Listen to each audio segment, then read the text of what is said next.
हम खुलेआम जो है असला अपना बेच रहे हैं, यूक्रेन को भी बेच रहे हैं, और अब तो सुना है कि यूक्रेन के जरिए आगे भी जा रहा है। इस वक्त सवाल फिर ये उठता है कि फौज की अपनी लड़ने की सलाहियत उससे कितनी मुतासर हो रही है, क्योंकि हिंदुस्तान से लड़ने के लिए जो असला है वो भी हमने बेच दिया है। सब कुछ लूट सेल लगी है, बेच दो बेच दो बेच दो, लूट सेल है। तो लूट सेल का ऐलान है, पाक फौज का असला बिक रहा है, जीएस रिजर्व तक बिक रहा है। जिन्होंने गजवा हिंद लड़नी थी, जिन्होंने हजरत मेहदी की फौज बनना था, उनके हालात आजकल ये हैं। फील्ड आर्मी जो मेजर पोर्शन है आपकी आर्मी का, वो एक साइड पे हो गया है, और उसके जितने भी मैकेनिज्म्स हैं, उसके जितने भी ऑपरेशनल या एडमिनिस्ट्रेटिव प्रोसीजर्स हैं, वो सारे जो है ना वो साइड पे हो गए हैं। जो पहले एक था ना, चले जैसा भी था, फौज का हमें एक यूनिटी ऑफ कमांड नजर आती थी from the field army point of view. नमस्कार दोस्तों, आपका बहुत बहुत स्वागत है डिफेंस एक्सपर्ट के एक नई वीडियो में। वीडियो को लाइक कीजिए, चैनल को सब्सक्राइब कीजिए और बेल आइकन दबाइए ताकि हमारी हर वीडियो की नोटिफिकेशन सबसे पहले आपको मिल सके। अब पाकिस्तान से एक खबर निकल कर ये आ रही है कि पाकिस्तान अपना हथियार बेच रहा है। मतलब अब पाकिस्तान के पास इतने पैसे भी नहीं बचे कि वो अपने सैनिकों को सैलरी दे सके, खाना खिला सके। देखिए, पाकिस्तान में सबसे ज़्यादा बजट का हिस्सा उनकी आर्मी ले जाती है। चाहे कोई भी चीज़ हो, सबसे पहले आर्मी को देना ज़रूरी है। उन्होंने लैंड ऑक्यूपाइड कर रखे हैं पाकिस्तान के लोगों के। वो बजट जो होता है उसका बहुत सारा पैसा आर्मी को जाता है, क्योंकि आर्मी ने डर बनाया हुआ है कि अगर हमारे पास पैसा नहीं आएगा, हमारे पास गन नहीं होंगे, हमारे पास तोप नहीं होंगे, बारूद गोले नहीं होंगे, तो भारत हम पर अटैक करके पाकिस्तान पर कब्जा कर लेगा। लेकिन भारत की कोई ऐसी मंशा नहीं है। आज तक भारत ने किसी देश के ऊपर कब्जा करने की कोशिश नहीं की, लेकिन उन लोगों ने ऐसा डर बना के, माहौल बना के रखा हुआ है पाकिस्तान में कि भारत ये कर देगा, भारत वो कर देगा। जब भाई तुम आतंकवादी भेजोगे अपने देश से भारत को नुकसान पहुंचाने के लिए, तो भारत तो उसका पलटवार करेगा ही। और वो तो पहले वाला भारत रहा नहीं, जब वो सब कुछ सुन के चुप हो जाता था कि चलो पाकिस्तान ने ही किया है, क्या हो गया, पाकिस्तान तो अपना ही देश है, अपना ही एक टुकड़ा है। लेकिन अब वैसा नहीं होता, पाकिस्तानियों को ठोका जाता है। तो आइए इस लेटेस्ट वीडियो को देखते हैं। इन्होंने कोई तकरीबन $1 बिलियन का या कई $100 मिलियन का जो है वो असला बेच दिया। देखें, असला जो है वो किधर होता है? या फील्ड आर्मी के पास होता है, या उसके डेपोज में, या उसके रिजर्व्स में होता है, या फिर फैक्ट्रियों में होता है, या फैक्ट्रियों में बन रहा होता है। अच्छा, ये जितना मर्जी पाकिस्तान कहे कि जी हम इंडिजिनस तौर पर, आपने एक गोली भी बनानी होती है ना, एक छोटी सी बुलेट भी बनानी होती है, तो उसके अंदर एक ना एक आंसर ऐसा आ जाता है जो आपने इंपोर्ट करना होता है। ठीक है ना? कोई चीज, ये दुनिया में हर जगह होता है, ये कोई ऐसी जगह पे नहीं होता है कि हर चीज, शायद एक दो ऐसी चीजें हों जो कि आप शुरू से लेकर आखिर तक बनाते हो, लेकिन जैसे जैसे अभी जो जितने भी म्यूनिशंस ऑफ वॉर हैं, जितने भी हथियार हैं, ये बड़े कॉम्प्लिकेट हो गए। ठीक है ना? और इनकी कॉम्प्लिकेशन की वजह से आपको हिस्से पुर्जे जोड़कर कोई चीज बनानी पड़ती है। जब वो चीजें आप बनाते हैं तो आपको कई जगह से उसका जो खाम माल है वो, और फिर उसके हिस्से पुर्जे जो हैं वो कुछ लेने पड़ते हैं। आपको पता है कि आज कोर कमांडर कॉन्फ्रेंस का एलामिया क्या आया है?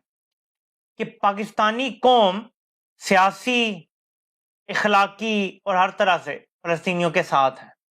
कौम ये नहीं कहा कि जिनके पास बंदूकें हैं और टंके हैं वो साथ खड़े हैं। उनके जहाज फ्यूल डले हुए हैं और तैयार हैं। उम्मत का दिफा करने के लिए हमारा एटमी निजाम भी है, हमारे मिसाइल भी तैयार हैं, और उनका रुख इसराइल की तरफ है। इस वक्त ये बयान आना चाहिए था, लेकिन बयान नहीं आया कि कौम आपके साथ खड़ी है। मतलब यहां भी सिविलियंस को आगे कर दिया गया है। इस वक्त बाकायदा तौर के ऊपर फौज में जो एक मेन स्ट्रीम फौज है उसका पड्डा होते हुए नजर आ रहा है गस्तापो फौज के साथ।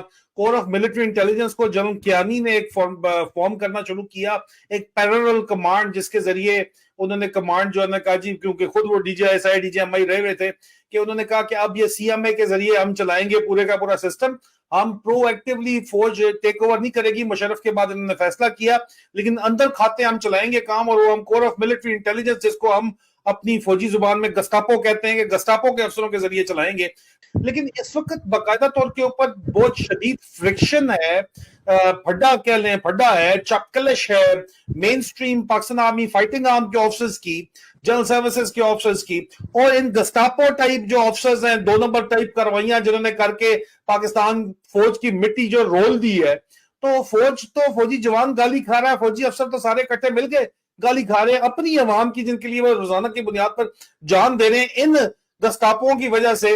और इनका फिर भी जो है कोई इनके जो है ये पैरों पे, अपने पैरों पे पानी नहीं पड़ने देते। ये जो लोगों को समझ आ गया कि मसाइल की जड़ क्या है, हकीकी आज़ादी क्यों ज़रूरी है, आइन कानून की बालादस्ती क्यों ज़रूरी है, हमारा तरक्की करना क्यों ज़रूरी है, पाकिस्तान का अमीर ममालिक में शामिल होना क्यों ज़रूरी है, हमारा टेक्नोलॉजी में आगे बढ़ना क्यों ज़रूरी है, टूरिज्म को बढ़ाना क्यों ज़रूरी है, माल कमाना क्यों ज़रूरी है, ताकि उस जंग की तैयारी हो। और एक दिन पाकिस्तान तैयार होगा, अभी नहीं है मौजूदा हालत में। जिस तरह के हुक्मरान हैं, जिस तरह के हालात हैं, अभी पाकिस्तान बिल्कुल उस जंग के काबिल नहीं है। ना कोई हमारा इदारा इस काबिल है और ना हमारे अवाम भी इस काबिल हैं अभी तक। जब हम बन जाएंगे तो शायद हमें ये मौका मिलेगा मुस्तकबिल में, कहीं जब भी ऐसा होगा। अगर आपने अपना जीएस रिजर्व डिप्लीट कर दिया है तो आप अपनी वॉर कैपेबिलिटी किधर लेकर चले गए, ठीक है ना। ये तो सिर्फ सीधा सीधा जो म्यूनिशंस ऑफ वॉर है उसकी मैं बात कर रहा हूँ।